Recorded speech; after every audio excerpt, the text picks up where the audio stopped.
Simon & Schuster Audio presents The Assault on American Excellence by Anthony Kronman. Read by the author.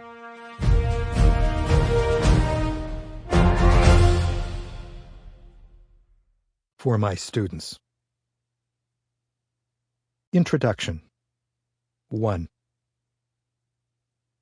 In the late summer of 2015, the Yale Daily News carried a story that caught my attention. Yale undergraduates live in residential units called colleges. The story reported that the master of one of these had decided to change his title on account of what he judged to be its offensive connotations.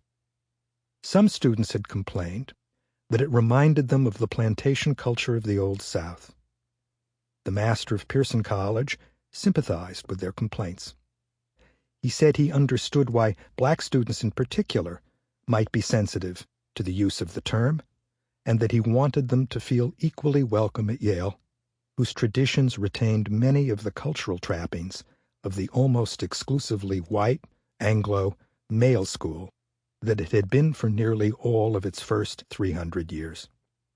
To avoid even the possibility of giving offense to those who might associate his title with the racism and hierarchy of the antebellum South, the master of Pearson announced that in the future he would refer to himself not as a master, but by some more neutral term instead.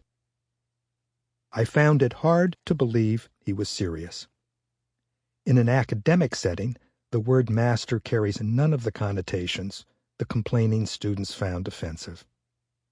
Instead of mindlessly deferring to their feelings, the master of Pearson should have told them what is obvious, that in this setting the word has an altogether different meaning.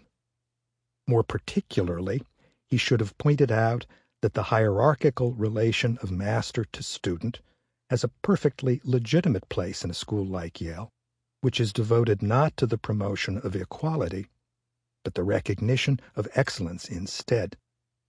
It seemed wrong to me in any case that a Yale official should be allowed to change his title on his own. If the master of Pearson could do this, shouldn't others be free to modify their titles as well? I assumed he would quickly be rebuked.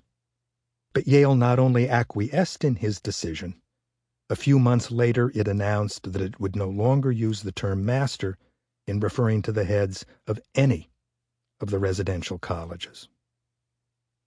At the time, the master debate. Sample complete. Ready to continue?